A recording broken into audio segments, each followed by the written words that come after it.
जो जैविक पदार्थ हैं इन पे चर्चा हो चुकी है।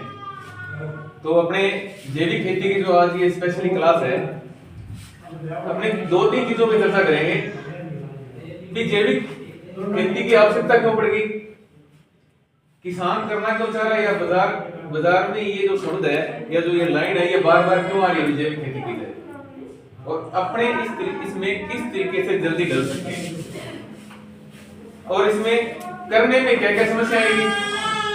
ठीक है, समस्या बड़ी है, ये अपनी रासायनिक खेती छोड़ेंगे और जैविक खेती शुरू करेंगे, समस्या आएगी। तो उन समस्याओं से निवारण कैसे हो सकता है। तो सबसे पहले तो ये है कि जैविक खेती की आवश्यकता क्यों पड़ी, कि अपने जानते हैं कि जब से रासायनिक खेती का दौर शुरू हुआ तो हमने रसायनों की मात्रा दिनों दिन बढ़ाई, और आज हम इस लेवल पे आ गए हैं कि हर घर में कोई ना कोई बीमार है। और उसका मुख्य कारण क्या है, जो हमारे कीटनाशक, पेस्टिसाइड, हर्बिसाइड, ये सबसे मुख्य कारण है। उसके बाद में आता है ये जो अपने उर्वरक देते हैं, उर्वरकों की पौधों को आवश्यकता रहेगी, नाइट्रोजन चाहिए, फास्फोरस चाहिए, पोटाश चाहिए। तो इन कीटनाशकों के विकल्प क्या हो सकते हैं, इन फंगिसाइड के विकल्प क्या हो सकते हैं, और इन उर्वरकों के विकल्प क्या हो सकते हैं। उन विकल्पों पे चर्चा करते हुए अपने आगे बढ़ेंगे। जैसे जैसे ये अपने कीटनाशक अतिगति, यानी कि जैसे कंपनी ने रिकमेंड किया, किसी भी कंपनी ने, कि ये 1 ग्राम पर लीटर चलेगा, तो किसान लेके रह चलो 1.5 ग्राम अपने डाल देंगे। और जब किसान ने अपने स्प्रे करने वाले किसी मजदूर को या अपने काश्तकार को दिया आगे, तो उसने और उसकी डोज बढ़ा दी, या उसने पानी कम डाला तो वो डोज अपने आप बढ़ गई। अभी थोड़े देर पहले एक भास्कर का सर्वे छपा था अखबार में कि उन्होंने जो पेस्टिसाइड छिड़काव करते हैं उन किसानों के ब्लड के सैंपल लिए, उनमें अधिकतम में जो पेस्टिसाइड की जो मात्रा थी उनके खून में वो एक लेवल से ऊपर थी, यानी कि वो सब बीमार होने की श्रेणी में थे। उनसे हमें बचना होगा। दूसरा ये होगा कि हो गया कि एक टाइम ये ऐसा था कि बाजार में क्वांटिटी की आवश्यकता थी, यानी कि बाजार को सामान चाहिए था कितने हो। अब बात क्वालिटी की आ गई, अब क्वांटिटी तो सबके पास पूरी होगी, अब वो क्वालिटी पे बात करने लगे कि हमें तो क्वालिटी चाहिए। क्वालिटी यानी कि इसमें निर्धारित पीपीएम से ज्यादा फंगिसाइड की मात्रा नहीं हो, निर्धारित पीपीएम से ज्यादा कीटनाशक नहीं हो। तो उन पे जब बात होने लगी तो हमें भी उस ओर आना पड़ेगा, वरना बाजार में जो हमारे उत्पाद है वो पिट जाएंगे। चाहे आप अनाज बेचने जा रहे हो, चाहे कुछ बेचने जा रहे हो, फल फ्रूट सब्जी बेचने जा रहे हो, वो जो उत्पाद है वो बाजार में पिट जाएंगे, या उनका जो बाजार भाव है वो हमें कम मिलेगा। अब किसान कह रहे हैं कि तो फिर मैं जाऊं कहां, तो उसके अगर मैं जैविक खेती पे आ जाऊं तो उनके सोर्स क्या होंगे। सोर्स के लिए सरकार भी प्रयास कर रही है लगातार कि किसानों को जैविक खेती करने के लिए सबसे पहले जो खाद की आवश्यकता है उसको पूरा करना है। तो उसको पूरा करने के लिए सरकार ने एक 2-3 प्रोग्राम चला रखे हैं, जैसे प्राकृतिक खेती अभियान, परंपरागत कृषि अभियान, एक गोवर्धन जैविक यूनिट अभियान। इन सब योजनाओं के तहत किसान अपने खेत में एक जैविक यूनिट लगा सकता है, यानी कि कंपोस्ट खाद तैयार करने की जैविक जो अपने वर्मी कंपोस्ट इसको बोलते हैं उसकी यूनिट लगा सकता है। अगर गोवर्धन जैविक इकाई किसान लगाता है तो किसान को सरकार 10,000 रुपए देती है, जिसका साइज है 20 गुणा 20 फीट लंबी, 3 फीट चौड़ी और 2 फीट ऊंची।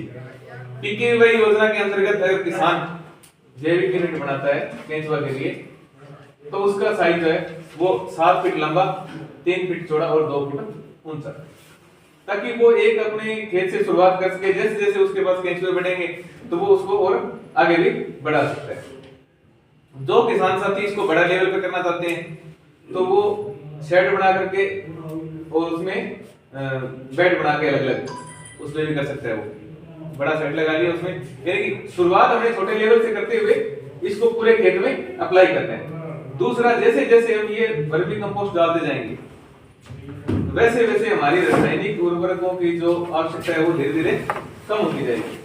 आज किसी किसान, जैसे आपने अपने खेत के 5 हेक्टेयर का खेत है, 1 हेक्टेयर में आपने जैविक खेती शुरू कर दी, पूर्णतः 1 हेक्टेयर को जैविक कर लिया, लेकिन जो बचा हुआ 4 हेक्टेयर खेत है आपका, उस खेत में जो केमिकल है जो उर्वरक, जो अपने रासायनिक उर्वरक है, उन सब की मात्रा धीरे धीरे हर साल घटाते जाएंगे अपने, और करते करते अपना दूसरा खेत भी है वो भी जैविक में आ जाएगा, या हम इतना ही उसमें केमिकल डालेंगे कि जो सरकार द्वारा निर्धारित नॉर्म्स है उससे ऊपर हमारे अनाज में वो मात्रा नहीं आ पाए। तो एक हिस्से को तो अपने पूर्णतः जैविक करना ही करना है, और दूसरे खेत को अपने धीरे धीरे उसमें कन्वर्ट करना है।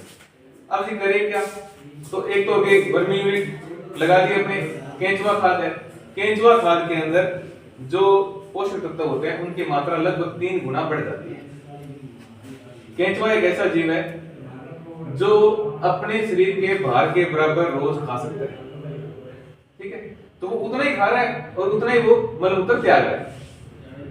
तो जो केंचुए का जो मल है वही वर्मी कंपोस्ट है, केंचुए का जो मल है वही वर्मी कंपोस्ट है। तो केंचुआ अपने भार के बराबर खा रहा है, तो किसानों ने जैसे ही वर्मी यूनिट अपने खेत में लगाई, उसमें 6 से 10 किलो लगभग केंचुए हमें छोड़ दिए।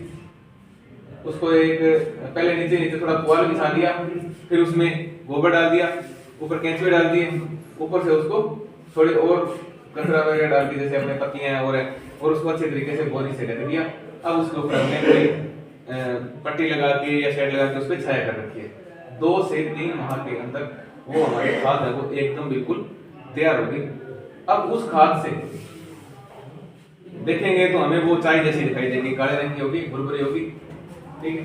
अब वो जैसे हम यूरिया डालते हैं खेत में, वैसे ही हम उसको खड़ी फसल में भी डाल सकते हैं। अगर पहले डालना है तो लगभग 5 से 10 क्विंटल प्रति बीघा हम शुरुआत में, बाद में तो उसकी मात्रा थोड़ी कम अपने आप ही कम लेने लग जाएगी, पहले थोड़ी हमें ज्यादा देनी पड़ेगी, वो डाल देंगे। उसके बाद में पर पानी 1 घंटा जैसे हमने उसमें वर्मी कंपोस्ट डाल दी, तो वो हमारा एक उसका विकल्प हो गया, यूरिया का और अन्य रासायनिक खादों का विकल्प हो गया। जो आपने लगा रखी थी वर्मी यूनिट है, उसके नीचे हमने एक होल करके एक टूटी लगानी है और उसके आगे एक जाली लगा देनी है।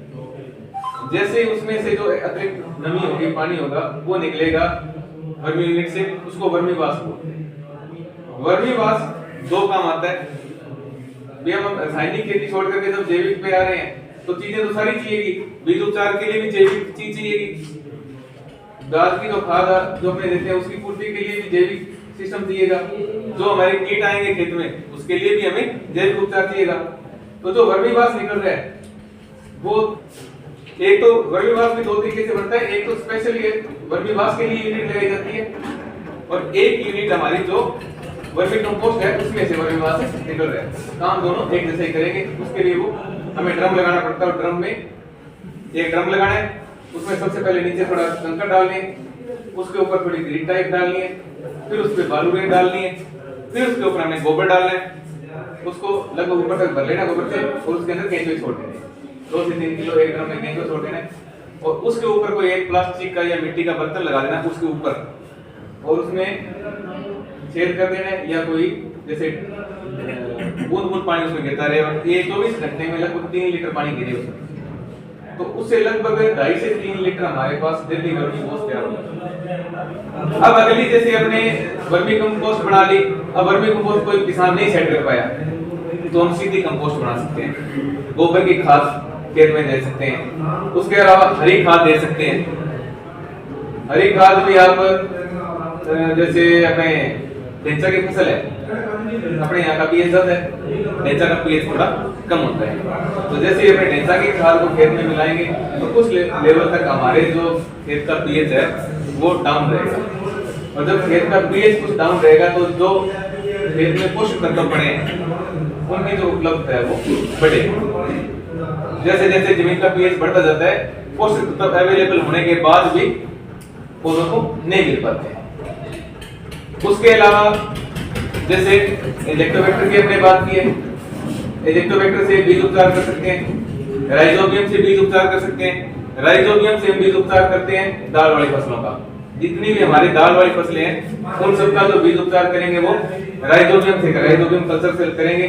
राइजोबियम कल्चर वातावरण की जो नाइट्रोजन है उसको हमारे जमीन में मिक्स करने का काम करेगा, यानी कि अगर आप अच्छे तरीके से राइजोबियम से बीज को उपचारित करते हैं तो प्रति हेक्टेयर लगभग 25 से 30 किलो नाइट्रोजन हमारे खेत में स्थिर हो जाती है। यानी कि 25 से 30 किलो का अर्थ ये हो गया कि लगभग 50 से 60 किलो यूरिया हमारे खेत में फिक्स होगी आगे, जबकि उसको पूर्ति हमें यूरिया से करनी थी। तो ये भी एक बढ़िया फायदा हो गया। दूसरा, जो अपनी धान्य फसलें हैं जैसे गेहूं है, चावल है, इनको अपने एजेक्टोवेक्टर से उपचारित कर सकते हैं। एजेक्टोवेक्टर से उपचारित करने के बाद भी ये फायदा होगा जमीन में, एक उसके जो पौधे की जड़ों का फैलाव है वो अच्छा होगा, और साथ के साथ हमारे जमीन में जो उर्वरक पड़े हैं, पूर्व में जो सूक्ष्म पोषक तत्व है उनको वो सक्रिय कर देते हैं, ताकि हमें जल्दी जो पौधे की ग्रोथ ज्यादा होती है, और रासायनिक उर्वरकों से या रासायनिक पेस्टिसाइड से या रासायनिक उपचार से हमें छुटकारा मिलता है। एक जैसे खल हमारे ज्यादा जो फेमस है वो सरसों की खल है, वैसे अरंडी की खल है, तिल की खल है। इनमें से किसी भी खल जो खड़ी है इनकी वो अपने काम में ले सकते हैं। फिर जो अपने सरसों का जो अपने गुणा होता है, गुवार का जो कचरा है, उनको अपने खेत में डाल सकते हैं। अभी कुछ 2-3 सालों से किसान एक्टिव हो गए, गुणे को जो बेचने का थोड़ा क्रेज कम हो गया, वो अपने खेत में मिक्स करने लगे। पहले जो बेच देते थे तो अब बेचने का रेट कम हो रहे हैं, या जो अपने कपास की जो लकड़ी है उनको किसान खेत के अंदर ही मिलाना शुरू कर दिया, और एक जो गवार है अपने कंबाइन से निकलना शुरू हो गया। तो उससे कहीं ना कहीं जमीन की जो उर्वरता है वो धीरे धीरे बढ़ेगी। यानी कि इसको बढ़ने के लिए ये नहीं है कि इस बार हमने गुवार अंदर बांध दिया हमारा खेत एकदम उर्वरक हो गया। जितने सालों में हमने इसको एकदम बीमार कर दिया, कम से आधे साल हमें इसको रिकवर करने में लगेंगे, लेकिन धीरे धीरे ये खेत हमारा रिकवर हो जाता है। 3 से 4 साल में काफी हद तक खेत की जो मिट्टी है उसमें सुधार आ जाता है। अब बीज उपचार के लिए भी हमारे पास है ये सब सिस्टम है। ट्राइकोडर्मा की बात की अपने, ट्राइकोडर्मा भी है अपने पास में, ये जेक्टोवेक्टर भी है, ठीक है, अपने पास राइजोबियम कल्चर भी है। लेकिन जब फसल आगे बढ़ने लग जाती है, आपने कीट व्याधि आनी शुरू होगी, तब क्या तो हमें फिर वही बात घूम फिर के आनी पड़ेगी। हमारे जो परंपरागत सिस्टम था कि हमें हमारे खेत में बाढ़ लानी पड़ेगी, बाढ़ लानी पड़ेगी। जो पेड़ हमने कंप्यूटर कर करके काट दिए उनको वापस अपने खेत में लाना पड़ेगा। बाढ़ क्या काम करती थी कि जो हमारे खेत में मित्र कीट थे ऑफ सीजन में वो बाढ़ में चले जाते, जैसी फसल होती वो वापस बाढ़ से हमारे खेत में आ जाते। अब क्या हो गया, बाढ़ बची नहीं खेत के, पेड़ खेत में है नहीं, तो जो मित्र कीट है वो फसल के साथ खत्म हो जाता है। कुछ हम पेस्टिसाइड से उसको खत्म कर देते हैं। पूर्व में हमारे जो खेत के आसपास बाढ़ थी उसमें आग था, दतूरा था, करंज था, नीम था, ठीक है, और यही सब चीजें हैं जो हमारे खेत में काम आनी है वापस। तो उन चीजों को खेत के आसपास मेड़ पे लगाना होगा, और जो खेत के आसपास की जो धूप है ना उसको थोड़ा बचा के रखना होगा, ताकि जो मित्र कीट है वो ऑफ सीजन में उनमें अपना बचाव करे। और एक हर्बिसाइड से थोड़ा परहेज करना होगा। जो हमारे खरपतवारनाशी है वो हमारे मित्र कीटों के आश्रय स्थल को तो छीनते ही छीनते हैं। क्या जो पेड़ पौधों की कोशिकाओं को बंद करते हैं या उनको काम करने से रोकते हैं, वो हमारी कोशिकाओं को नहीं रोकेंगे। जाहिर सी बात है, जब उनके सिस्टम को जो उन्होंने ब्लॉक कर दिया, खत्म कर दिया, तो वो हमारे जो बॉडी के जो पार्ट्स हैं या हमारे बॉडी के जो तंत्रिका तंत्र है उसको भी कहीं ना कहीं वो प्रभावित करते हैं। तो उससे बचने के लिए भी हमें खेत के आसपास जो एक्स्ट्रा जो फसलें हैं या जो हमें जिसको खरपतवार बोलते हैं उसको भी बचाना पड़ेगा। जैविक खेती के लिए जरूरी है, एक ये खरपतवार और एक अपने गोवंश, इन दोनों को बचाना पड़ेगा। पूर्व में क्या था, एक आयुर्वेद में कहावत है कि जो भाद्रपद माह का जो घी होता है, भादवे का घी होता है, वो अमृत समान होता है। उसके सीधा अमृत नहीं कहा गया था, उसके पीछे एक कारण था। कारण ये था कि सावन महीने में बरसात शुरू होती है, ठीक है, यानी कि सावन और भाद्रपद 2 बरसात के महीने होते हैं। स्पेशली वैसे तो चौमासा बोलते हैं 4 महीने का होता है, उसमें से सावन और भाद्रपद 2 माह ऐसे होते हैं जिनमें सबसे ज्यादा बरसात होती है। तो सावन माह में बरसात शुरू होती है, 1 महीने में हर खेत, हर मैदान, हर जगह खाड़ा डोड़ी सब जगह घास उग जाता है, ठीक है। और उसमें इतने तरीके के घास फूस उगते जिनकी अपने आम भाषा में चर्चा ही नहीं करते। वही घास फूस अपने पशु खा के आते, जो एक महीने सावन वाले महीने के बरसात से उगे, उस घास को भादवे के महीने में गाय ने खाया, ठीक है। उसमें तांदला, साटा, बुई, ठीक है, जो तरह तरह के जो अपने खरपतवार जिनको बोलते हैं, जिनको आज घास वाले अपने स्प्रे से खत्म कर देते हैं, वो खाया। तो पशुओं में किसी तरीके का रोग नहीं होता था। और वही जब दूध अपने पीते या वही जब घी अपने खाते तो हमारा स्वास्थ्य भी उतना ही उन्नत था। लेकिन अब अपने पशु भी ज्वार के बाद दही और दही के बाद वापिस ज्वार, वही सिस्टम चलता है, ठीक है, रोटेशन चलता है। खेत जो अपना है उसमें इस बार 1.25 कट्टा यूरिया, अगली बार 1.5 कट्टा यूरिया डाल रहे हैं, ठीक है। किसान जिसको 22 किलो डीएपी डालनी थी पहले, वो 40 किलो डीएपी डाल रहा है, जिसने 40 डाल दी वो 50 डाल रहा है। तो वो कहीं ना कहीं हमने जो खाद्य श्रृंखला थी, वो चेन थी, उसको सारी को तोड़ दिया और उसी पे वापस लौटना है। अब एक और इसमें समस्या आएगी अपने, अभी जैविक खेती की जो चर्चा तो पूरे विश्व में होगी, जैविक खेती होनी चाहिए। जैविक खेती के लिए इतना जैविक बायोपेस्टिसाइड कहां से आएगा? ये तो आपने सोचा नहीं है, इतना पेस्टिसाइड आएगा कहां से? तो उसके लिए हमें आज से जागना है भी अपने खेत के आसपास नीम लगाने। आज जो नीम की जो स्प्रे आपको मिलती है ना, आज से 4 साल 5 साल बाद वो आपको उससे 3 या 4 गुना रेट में मिले हो सकता है। क्योंकि जब क्वालिटी की जब बात आ जाएगी ना, तो सब चीजें क्वालिटी के हिसाब से बिकेगी और तब बाजार में जो डिब्बे है ना वो बदल जाएंगे। आज जो मोनोक्रोटोफास का डिब्बा है, आज जो अपने इमेटिन बेंजोएट का डिब्बा है, उनकी जगह सारे डिब्बे किसके हो जाएंगे? जैविक के हो जाएंगे। अपनी जेब से क्या, अपनी जेब में क्या बचा? अपने पैसे पहले ही जा रहे हैं और अपने पैसे बाद में भी जा रहे हैं। तो उसके लिए हमें सबसे पहले अपने खेत के आसपास ये सब चीजें उगानी है, वरना जो आज केमिकल बेच रहे हैं वो कल जैविक बेचेंगे। अपने जैविक तो करने लगे, लेकिन अपने खेती को जो है उसमें जो खर्चा बढ़ गया, खेती की जो लागत बढ़ गई, उसको कम करना है। और उसको कम करने के लिए गाय हमारे पास, किसान ने आज गाय रखनी छोड़ दी। आज किसान भी डेयरी से दूध लेके आता है। कुछ ही किसान बचे जो जिन्होंने ज्यादा पशु कर लिए, और बाकी जो एक दो पशु रखने वाले किसान थे, वो काफी किसान तो पशु रखना छोड़ गए, सीधा सुबह डोलू लेके जाते हैं। हाँ, तो उसके लिए हमें करना क्या है कि अपने सबसे पहले घर में 1 या 2 गाय, खेत के आसपास नीम, आक, धतूरा, ये सब चीजें होनी चाहिए। गन्ना पहले अपने किसान लगाते थे, आजकल गन्ना लगाना छोड़ दिए। तो हर किसान के खेत में अगर गन्ना होगा तो गन्ना क्या करता है कि जितने जैव उर्वरक अपने बनाते हैं ये हर में गुड़ डाल रहे हैं। क्यों सर? हर में गुड़ डाल रहे हैं। और अगर वो अपने बाजार से खुद गुड़ लेके जो खा रहे हैं, उसका हमें पता ही नहीं उसमें कितने केमिकल डले हैं। और अगर अपने खुद के खेत में वही गन्ना उग रहा है, तो एक तो अपने खुद के उपयोग के लिए हमने बढ़िया गुड़ तैयार किया। एक अगर अपने कम क्वांटिटी में कोई चीज बना रहे हैं ना, उसको हमें बेचना आसान होता है।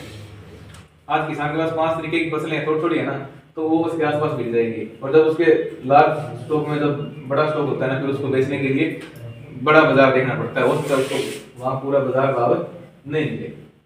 तो इसके लिए हमें आसपास जो नीम है उनको बचाना है और अपने खुद के नीम लगाने हैं, और ताकि ये नहीं हो कि बाद में हम नीम की पत्तियां ढूंढते फिरें स्प्रे बनाने के लिए और वो हमें नीम की पत्तियां नहीं मिले।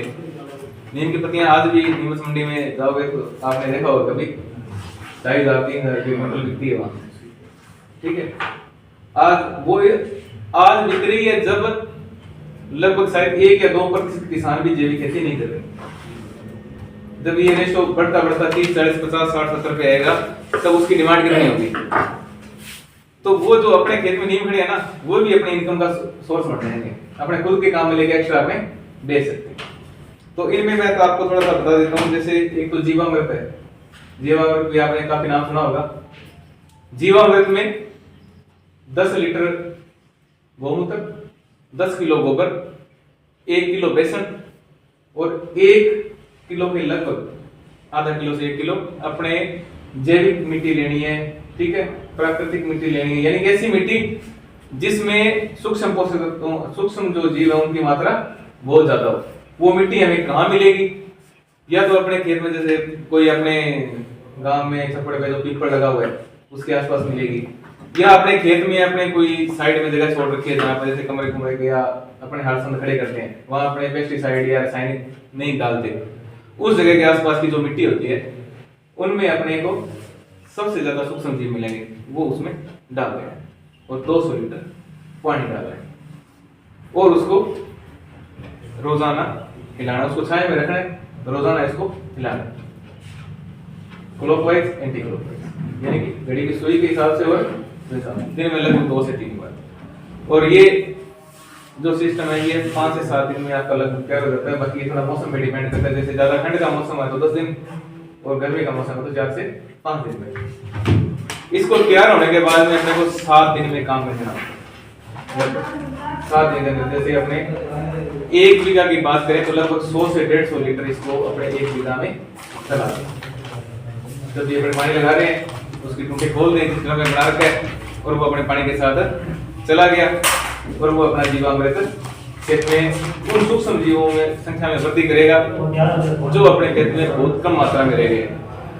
जमीन के अंदर जो अपने बाहर से जो पेस्टिसाइड उर्वरक डालते हैं, खास करके जो पोषण के लिए जो उर्वरक डालते हैं, उनका जो योगदान है ना वो 10% के लगभग है।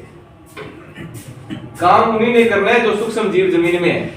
उनका जब रिस्पांस आएगा तो ही पौधे वृद्धि करेंगे, तभी पौधे का भोजन बढ़ेगा। ठीक है, अगर जमीन में वो सूक्ष्म पोषक तत्व नहीं है या सूक्ष्म जीव नहीं है तो फिर अपने जो बाहर से जो उर्वरक डाल रहे हैं उनका ज्यादा काम नहीं होगा। दूसरा घन जीवामृत, वो तो हमने पानी के साथ चला दिया, 1 महीने में 1 बार चला दिया, 2 बार चला दिया, उससे नुकसान तो होना नहीं है, उन सूक्ष्म जीवों में वृद्धि होती रहेगी, फसल में भी हरापन बना रहेगा। दूसरा होता है घन जीवामृत। घन जीवामृत को अपने खाद की तरह डाल सकते हैं। एक तो अपने सीटी गोबर की खाद है, दूसरा घन जीवामृत में गोबर की जो खाद है उसके अंदर हमने 10 किलोग्राम गोबर लेंगे अपने, 1 किलो बेसन, 1 किलो गुड़ और उसको थोड़ा गीला करने के लिए, अगर गोबर थोड़ा सूखा टाइप से है तो थोड़ा गोमूत्र मिक्स करेंगे और वो हमारा जो तैयार हो जाएगा उसको अपने खेत में डाल सकते हैं, सीधे छींट के डाल सकते हैं, जैसे अपने दूसरी दानेदार जो खाद डालते हैं वैसे घन जीवामृत खाद की तरह अपने काम करेगा। ऊपर से फसल में किसी भी फसल में डाल सकते हैं, ये नहीं है कि फला फसल में ये असर करेगा या नहीं करेगा। इसके बाद जैसे अपने पंचगव्य, पंचगव्य नाम से सीधा स्पष्ट है कि गाय के 5 उत्पाद, दूध, घी, दही, गोबर, गोमूत्र। अब ये तभी संभव है जब अपने पास गाय हो, नहीं तो घी तो फिर गाय का बकरियों को तो वो कोई दवाई बनानी हो तो पूछते हैं भाई तो गाय का घी मिल जाएगा। ठीक है, तो ये जो पंचगव्य है इसमें सबसे पहले हमें 200 लीटर पानी में घी डालना है, गोबर मिक्स करके 5-7 दिन बाद में, 5-7 दिन बाद में, या तो उसमें जो बाकी जो सामान बच गया उसके साथ में केले, लगभग 10-12 बढ़िया पके हुए केले, नारियल का पानी, ये सब उसमें मिक्स करना और उसको बढ़िया किण्वन प्रक्रिया होने देना है, उसको भी अपने खेत में डाल सकते हैं। अब अगर अपने जैसे नीमास्त्र और ब्रह्मास्त्र, आग्नेयास्त्र, ये जो है ये डायरेक्ट अपने जो कीट पतंगे या रोग आते हैं उनके लिए काम करते हैं। उससे पहले मैं थोड़ा सा एक ट्राइकोडर्मा और एक सरसों जो अपने चल रही है उसका बता दूं। अभी सरसों में क्या होता है कि 2 बीमारियां सबसे ज्यादा होती है, या तो जड़ गलन होता है या तना गलन होता है। ठीक है, अब जिन्होंने पहला पानी अपने खेत में लगा दिया वो किसान साथी 1 किलो लहसुन, सीधा लहसुन और कोई कुछ नहीं, 1 किलो लहसुन को थोड़ा कूट के पीस के पेस्ट बना के उसका रस निकाल लेना है और उसको 100 लीटर पानी में डाल के स्प्रे कर देना। वो आपके जैसे अपने फंगिसाइड करते हैं वो काम करेगा। अब लहसुन है वो न तो अपने को नुकसान करेगा जिसको स्प्रे कर रहा है, न अपनी फसल में ऐसे कोई तत्व आएंगे जो हमें बाद में नुकसान कर पाएंगे। उसके अलावा जिन खेतों में जिन्होंने पहले ट्राइकोडर्मा डाल दिया। ट्राइकोडर्मा 3 तरह का आता है। अपने मुख्यतः 2 तरीके का ट्राइकोडर्मा काम लेते हैं, एक ट्राइकोडर्मा हर्जेनियम और एक ट्राइकोडर्मा विरिडी। ट्राइकोडर्मा हर्जेनियम जो है उसको ज्यादातर अपने भूमि उपचार और इनमें काम में लेते हैं। जैसे अभी आपने फसल बोनी है तो उससे पहले 2.5 किलोग्राम प्रति बीघा के हिसाब से पहले अपने 50 से 100 किलोग्राम गोबर में उसको बढ़िया तरीके से तैयार कर लिया। बुआई से पहले अपने उसको खेत में डाल दिया तो वो अपने जो जड़ गलन वगैरह वो वैसी समस्या नहीं आने देगा। खड़ी फसल में ट्राइकोडर्मा विरिडी का जो अपने स्प्रे करते हैं 1 ग्राम प्रति लीटर पानी के हिसाब से 1 ग्राम ट्राइकोडर्मा विरिडी खड़ी फसल में, जैसे सरसों की बात है उसमें डालेंगे तो वो हमारे तना गलन की जो समस्या है वो नहीं होगी। और खास करके जिन किसानों ने जो फसल लगा रखी है अभी सरसों की, अगर उनकी फसल संघन करता है तो वो उसमें से कुछ थोड़ी विरली कर दे। विरली करने का भी एक टाइम होता है। जब तक आपके खेत में फूल नहीं आए तब तक अपने उसको विरली कर सकते हैं। जब फूल आने शुरू हो गए या एक आध फूल दिखे उसके बाद उस टाइम तक उसके बाद सरसों को विरला नहीं करना है। विरले करने की एक स्टेज होती है। पहले सही स्टेज तो ये होती है कि अपने उसको पहले पानी लगा रहे हैं तभी कर दें उसको, लेकिन ये लास्ट स्टेज होती है जब तक फूल आने शुरू हो उससे पहले अपने उसको विरला कर दें। बाद में विरला करने से ज्यादा कोई फायदा होने वाला नहीं है, क्योंकि वो एक पकाव अवस्था में आ जाती है, फिर उसमें जो फूट होनी होती है उतनी फूट नहीं हो पाती जितनी वो कच्ची अवस्था में होती है। अपने इनकी निमास्तर की ब्रह्मास्त्र की जो बात कर रहे थे, सबसे पहले आग्नेय स्तर की कर लेते हैं। इसमें गोमूत्र 20 लीटर, हरी मिर्च 500 ग्राम, लहसुन 500 ग्राम और नीम 5 किलो, नीम की पत्तियां लो। अब इन सबको हमने क्या करना है, एक ड्रम में गड़ा लेंगे और गड़ा करके 2.5 लीटर 100 लीटर पानी के हिसाब से स्प्रे कर देंगे। ये जो है ना पोषक का भी काम कर गया, ठीक है। इसमें लहसुन आ गया, वो आपके फंगिसाइड का काम भी कर गया। नीम और मिर्च आ गई, वो आपके कीटनाशक का भी काम कर गई। सबसे बढ़िया फायदा ये है कि जो अपने जितने भी जैविक जो चीजें बनाते हैं ना, वो अपने आप में पोषण का काम तो करती है, यानी कि कीटनाशक का काम में ले रहे हैं, अपने कीटनाशक के रूप में काम में ले रहे हैं, लेकिन पोषण का और काम करती है वो साथ साथ में। अब कुछ किसान, जैसे एक दिन हम बात कर रहे थे उस पंचायत में, जी जैसे गेहूं में दीमक लग जाती है, जैविक खेती कर रहे हैं, अब दीमक का उपचार कैसे करें, ये भी सोचने वाली बात है। दीमक का उपचार वैसे तो अपने आम क्या करते हैं, क्लोरो डाल देते हैं, तो उसके लिए हमें जो नीम ऑयल है उसको पानी के साथ 1 लीटर 1 बीघा के हिसाब से चला देना। और एक लीटर नीम ऑयल के लिए हमें लगभग 3 से 4 किलो निमोली की आवश्यकता पड़ती है।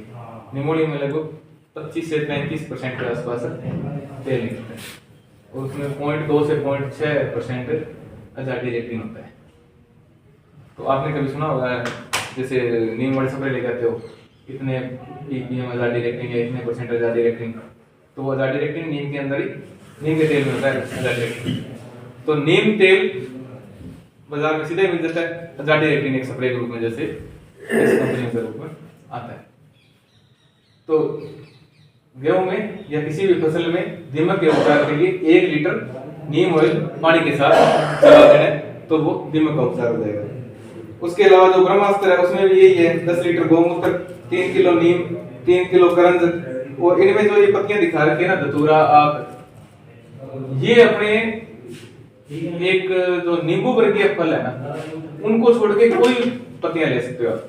आम की पत्तियां आ रही है, जामुन की पत्तियां आ रही है, अमरूद की पत्तियां आ रही है, ठीक है, कटाली की पत्तियां आ रही है, इनमें से कोई भी 5 या 6 तरीके की आपको पत्तियां मिल जाए, लगभग वो 2 किलो लेंगे तो 10 किलो हो गया। 10 किलो गोमूत्र में उसको बढ़िया 5 बार 6 बार उबाल लेंगे, फिर उसको ठंडा होने देंगे, लगभग वो आधे से कम रहते हैं। और अब जो पेस्ट जो तैयार हो गया हमारा, वो 2.5 लीटर 100 लीटर पानी में डाल करके स्प्रे कर सकते हैं, एकदम काम करेगा। इसके अलावा जैसे अपने कीटों के उपचार के लिए फेरोमोन ट्रैप काम में लेते हैं। फेरोमोन ट्रैप अभी वैसे जो फेरोमोन ट्रैप का मुख्य काम ये होता है कि हमारे खेत में कीटों की संख्या कितनी है उसका पता लगाना। पहला काम उसका ये होता है कि जब तक हमें कीट आंखों से दिखना शुरू होंगे तब तक उनकी संख्या बहुत ज्यादा बढ़ चुकी होगी, लेकिन फेरोमोन ट्रैप में वो अगली स्टेज में आ जाते हैं। जैसे अभी गुलाबी सुंडी का था कि 5 से लेके 8 पतंगे अगर फेरोमोन ट्रैप में आ रहे हैं, इसका मतलब ये है कि गुलाबी सुंडी आपके खेत में प्रवेश कर चुकी है और वो नुकसान के लेवल में आ गई, आपको लेकर छिड़काव करना है वो छिड़काव करें। तो फेरोमोन ट्रैप दूसरा ये होता है कि अगर अपने फेरोमोन ट्रैप अच्छी संख्या में लगा लिए तो कहीं ना कहीं उन नर पतंगों को हमने कैद कर लिया, जिससे आने वाली जो पीढ़ी है उनमें वंशवृद्धि कम हो पाएगी। जितने नर हमने पकड़ लिए उस हिसाब से खेत में जो वंशवृद्धि है वो कम हो पाएगी। और उसके साथ साथ में हमें पहले पता लग गया था कि और जो जैविक जो अपने उत्पाद काम में लेते हैं उनमें मुख्य यही होता है कि जितना हम अर्ली स्टेज में उनका नियंत्रण करते हैं वो जल्दी हो पाता है। एक इसमें था आपने ये लाइट ट्रैप। लाइट ट्रैप का तो अपने सीधा सीधा सा है कि जैसे आज जुलाई अगस्त के महीने में आज बरसात हुई, बरसात होते ही शाम को वो कीट पतंगे अपने जहाँ रोशनी लगी होती है वहां जाते हैं। तो उसी मॉडल पे आधारित जो लाइट ट्रैप बना हुआ है आजकल, पहले लाइट ट्रैप थे वो शुरुआत में जो लाइट ट्रैप थे वो एक लालटेन के रूप में थे। लालटेन जलाई जाती थी मिट्टी तेल वाली, और उसके नीचे भी पानी या मिट्टी आके रखते थे ताकि जो वो उसके लालटेन के पास आए वो गिरते। धीरे धीरे टाइम बदला है, आजकल सोलर लाइट ट्रैप आ गए। ठीक है, सोलर लाइट ट्रैप लगाते हैं, उसके नीचे पानी या जो अपने केमिकल रखना है, नीम ऑयल रखना है, या कोई रासायनिक तरीके से काम में लेते हैं। अब अपने वहां रसायन का काम भी ले रहे हैं तो अपने फसल पे रसायन काम नहीं कर रहा, यानी कि फसल पे अपने रसायन का छिड़काव नहीं किया तो वो फ्रूट या उस उत्पाद के माध्यम से अपने पेट में नहीं गया। हमने सिर्फ कितना काम में लिया, 1 ml 2 ml 3 ml इतना उसके नीचे काम में लिया, जो कीट पतंगे उसके पास हमारे वो सारे खत्म हो गए। एक तो हमारा खर्चा बचा और ऊपर से जो हमारी फसल है उसकी जो गुणवत्ता है वो भी अच्छी रही, और उन्हीं कीट पतंगों को हमें उसके अलावा जैसे हमें मित्र कीटों में ये ट्राइकोग्रामा आता है। एक तो जो से अपने ट्राइकोडर्मा, ये तो अपने फूल की बात करें, एक ट्राइकोग्रामा आता है। ट्राइकोग्रामा के जो कार्ड आते हैं उन कार्ड को खेत में लगाना होता है। ट्राइकोग्रामा है जो वो 5 से 10 मीटर तक उड़ के जा सकता है। तो जो ट्राइकोग्रामा के खेत में कार्ड लगाते हैं, पहला कार्ड लगाते हैं अपने 5 पे लगाएंगे, तो आगे 10 पे उठाएंगे कि दोनों के 5-5 पे रेंज आती है। तो वो ट्राइकोग्रामा है जो वो भी जो हमारे नुकसानदायक कीट पतंगे हैं उनके अंडों में अंडे देते हैं। ठीक है, तो उनको वो खत्म कर देगा। इसी तरीके से जो अपने बेसियाना है जो सफेद मक्खी इस बार अपने से रुकी नहीं, होटल में सफेद मक्खी का उपचार हो ही नहीं पाया, वो इससे बहुत बढ़िया इलाज है। बेसियाना से सफेद मक्खी का बड़ा अच्छा उपचार है, तो वो भी अपने काम में ले सकते हैं। और इसके अलावा जैसे ट्रैप फसलें लगाना, ट्रैप फसलों में रोगों में भी बचाव होता है और कीटों में भी बचाव होता है। रोगों में कैसे बचाव होता है कि जैसे गेहूं की फसल है, अगर उसके अपने उखाड़े पे पूरे पे जहां से पानी जा रहा है उस पे गेंदा लगा दिया तो नेमेटोड की समस्या कुछ हद तक अपने कम हो जाएगी। ठीक है, ये तो हो गया रोग में जो जमीन में जो कीड़े थे। दूसरा तरीका ये होता है कोई लगा दिया। पट्टी का कॉन्सेप्ट ही था जो अपने बीटी कॉटन आया था उसके अंदर जो एक 50 ग्राम अलग से था। ठीक है, वो पट्टी बड़ा कॉन्सेप्ट ही था कि जैसे उस पट्टी में अपने कोई कीट पतंग आएगा उसको वहीं स्प्रे कर देंगे। तो हमें स्प्रे करने के लिए एक पट्टी पे या आपने जो दूसरी फसलें लगा दी, जैसे किसी फसल का जो कीट है वो कपास पे अंडे न दे करके मक्का पे अच्छे अंडे दे रहा है, तो हमने मक्का की 4 पट्टी लगा दी बार, या हमने कोई फूल वाली ऐसी फसल लगा दी, सब्जी वाली ऐसी कोई 2 पट्टी लगा दी जिसपे वो कीट जल्दी आएगा। तो हमें सिर्फ उन 2 पट्टियों पे स्प्रे करनी है, उनके अंडे वहीं खत्म हो गए, वो कीट वहीं खत्म हो गए और अपनी फसल में नुकसान कम हुआ। एक हमारा टाइम बचा, एक हमारा पैसा बचा, यानी कि खेती की लागत हमने घटा ली। Valuation. इसके अलावा जैसे नेट Valuation है रिजल्ट है। माइक में बापर ही बोलते हैं सुनने भी जाना है। ज्यादा महंगा उत्पाद भी बोल रहे हैं। यानी कि ये ऐसे उत्पाद है, कुछ उत्पाद जैसे ट्राइकोडर्मा है, ट्राइकोडर्मा एक बार आपने खरीद लिया, ट्राइकोडर्मा एक बार आपने खरीद लिया, आप चाहो तो आपके घर पे ट्राइकोडर्मा कभी खत्म ही नहीं हो। क्यों जी? जैसे आपने 5 क्विंटल गोबर में आपके ट्राइकोडर्मा तैयार है और आपने 20 किलो गोबर रख लिया, बाकी सारा गोबर अपने खेत में काम में ले लिया, तो जो 20 किलो है वो नए गोबर में डाल दो, वो तैयार हो जाएगा। ये तो धीरे चलती रहेगी, तो पावर कम हो जाएगा, क्वालिटी गिरेगी नहीं। हाँ, धीरे धीरे तैयार होता रहेगा ना। टाइम लगे। कुछ अपने और लाए कुछ, हाँ जैसे लस्सी की बात आ गई, अब लस्सी है, खट्टी लस्सी 1 नंबर फंगीसाइड, ठीक है, साथ साथ में कीटनाशक। अगर उसमें अपने सांबा डाल दिया और पावरफुल, और अगर अपने उसमें हल्दी डाल दी तो वो उससे भी पावरफुल। कितने टाइम बाद डाल देंगे? लस्सी मौसम अनुसार है, अब सर्दी का टाइम है ना, तो 15-20 दिन की लस्सी चल जाती है, बढ़िया पूरी खट्टी हो जाती है। 2 से 3 ml क्यों सर्दी? मतलब टेस्ट कर दे। कितनी खट्टी है? वो तो टाइम पीरियड की रखवा देंगे। और गर्मी में वो 7-8 दिन में भी लस्सी इतनी खट्टी हो जाती है, सर्दी में वो उसका 15 दिन लगते हैं, 20 अब दिन। कई लोग मटका में डाल के 2 मिनट तक आकर भी मात्रा बहुत कम डालनी है अपन। मटका में 2 मिनट रात में गला दो, बहुत कम। अब उसमें जैसे ही अपने तांबा डालेंगे तो तांबा अपने आप में फंगीसाइड होता है, ठीक है। अगर आपके खेत में कहीं ना कहीं आयरन की कमी आ रही है तो उसमें लोहे की नई कीलें डाल दो, ठीक है, तो उसमें आयरन की पूर्ति हो रही है। जब आपने उसमें करनी है तो उसमें जैसे अगर ढोकली कर रहे हैं तो 1 ढोकली में लगभग 1 चम्मच हल्दी वो अपने वो करके डाल सकते हैं। तो वो गेहूं में उसका रिजल्ट देखा गया, जैसे लास्ट में खट्टी लस्सी और तांबे की स्प्रे की गई, सुंडी पड़ जाती है गेहूं की कई बार लास्ट में, उसमें अच्छा रिजल्ट दिखा, ठीक है। एक गेहूं जो एकदम सूख जाती है ना, उसमें भी उसका कहीं ना कहीं बचाव रहता है। कई बार थोड़ी सी गर्म हवा चली है एकदम ही गेहूं सूख जाती है, उसमें भी कुछ हद तक उसका बचाव रहता है। और ये सब जो चीजें है ना, वो घूम फिर के अपने भूमि पे आती है। अपने भूमि में जितने सूक्ष्म जीव है ना, वो ही अपने खेत की दशा और दिशा तय करते हैं। वो अगर मजबूत है, वो अगर ज्यादा संख्या में है, वो उनकी अंकी संख्या अच्छी है और उनको टाइम से भोजन मिल रहा है। टाइम से भोजन कैसे मिलेगा? या तो फसल अवशेष से मिलेगा, या भोजन उनको मिलेगा गोबर की खाद से मिलेगा। अगर आप खेत में जैसे आपके केंचुए अच्छी मात्रा में है और आप उनमें लगातार किसी भी तरीके का कोई भी फसल अवशेष या गोबर की खाद नहीं डाल रहे, तो आपके खेत में अपने आप ही 2-3 साल में वो खत्म होने लग जाएंगे। क्यों? क्योंकि उनको भोजन नहीं मिल रहा है। और उनको अगर भोजन मिल रहा है तो वो बढ़िया तरीके से काम कर रहे हैं, बढ़िया तरीके से काम कर रहे हैं। तो वो इसी तरीके से जहाँ पानी ज्यादा रुकता है वहां अपने हरी खाद के रूप में अजोला लगा सकते हैं, ठीक है। और उनमें बरसाती सीजन में पानी भरा ही रहता है। क्या बरसात हुई नहीं, क्या उनका खेत में 2 महीने की कहानी हो जाती है, आस पड़ोस का सारा पानी खेत में उनके खेत में आता है।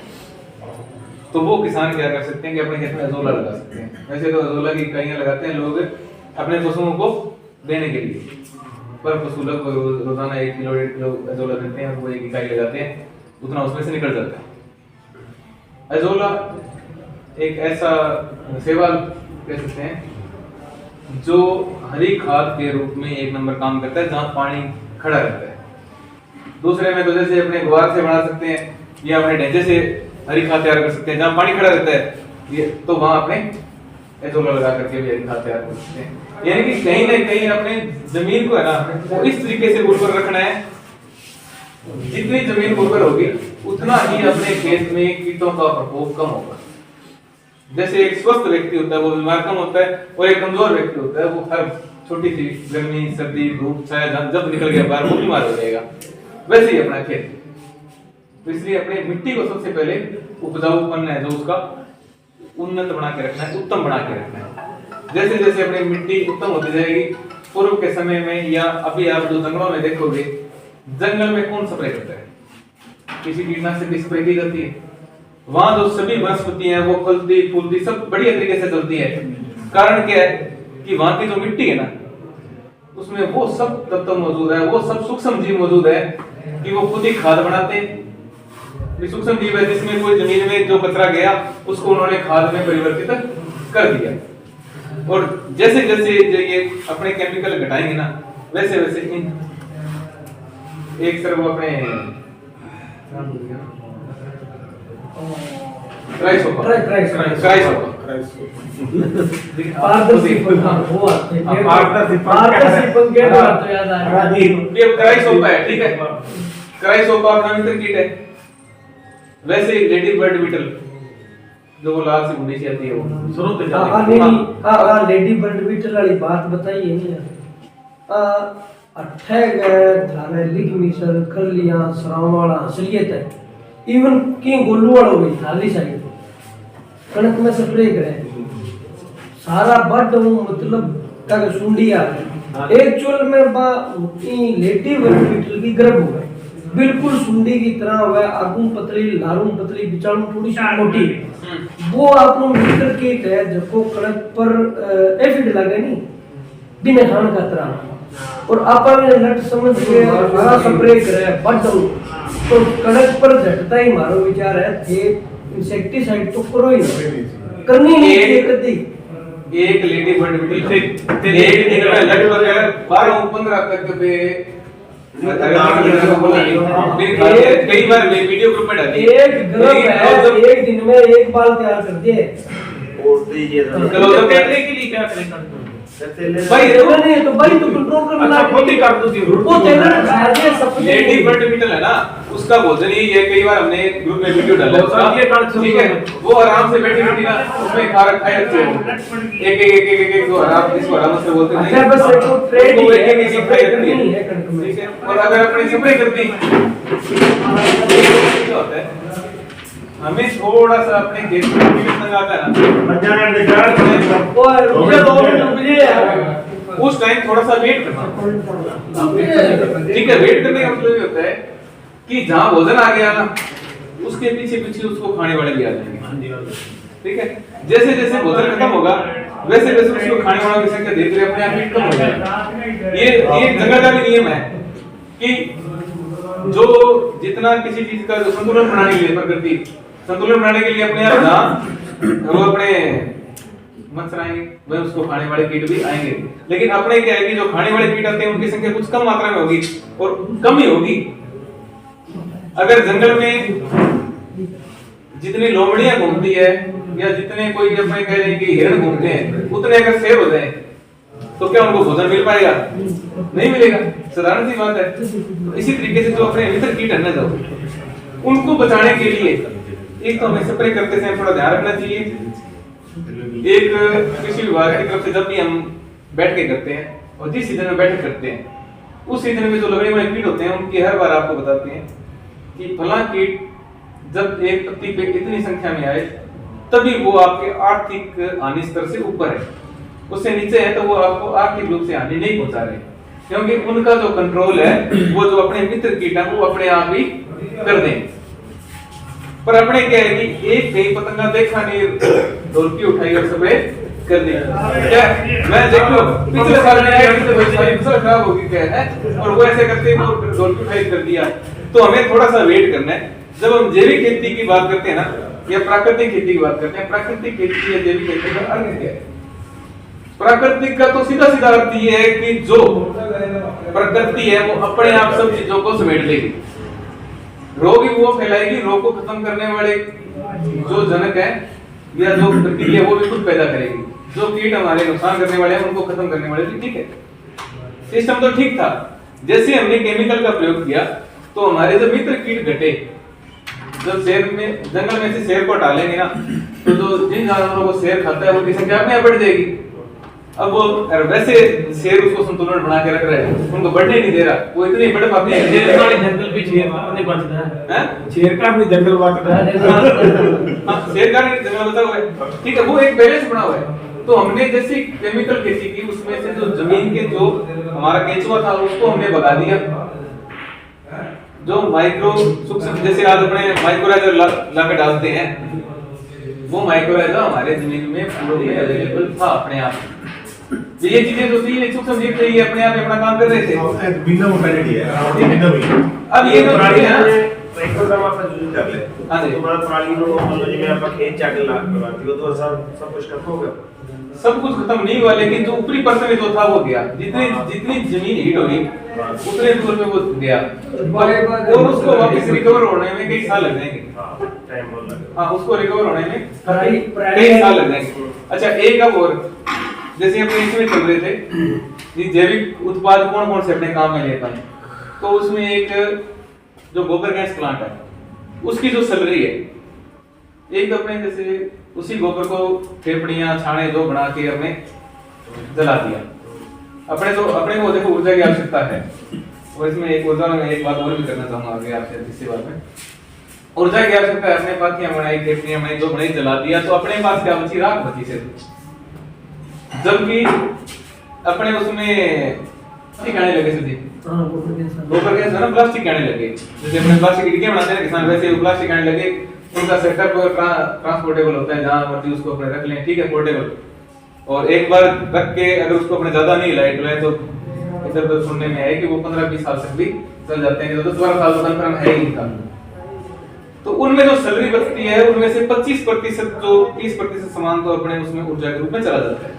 जो सैलरी बचती है उसमें 65-70% सामान अवेलेबल रहता है। और वो सैलरी जो है उस प्लांट की, वो अगर अपने गिली काम में लें तो वो और ज्यादा काम करती है। अगर उसको अपने सुखाने के बाद काम में लेंगे तो उसमें से जो सूक्ष्म जीव है वो धीरे धीरे कम हो जाते हैं। और सैलरी को अगर जैसे अपने निकल रहे और खाड़े के साथ साथ आ रहे हैं, इसलिए जो गोबर गैस प्लांट है वो अपने ऐसी जगह लगाए जहां उसको निकालने के लिए खड़ा खुड़ा हमें बढ़िया अवेलेबल हो। तो अपने अगर चाहे ट्यूबवेल का पानी चल रहा है, चाहे नहर का पानी चल रहा है, उसके साथ वो अगर सैलरी जारी है तो अपने खेत में जैसे अपने जीवामृत वगैरह काम में लेते हैं, उस तरीके से वो काम बढ़िया तरीके से काम करते हैं। वो भी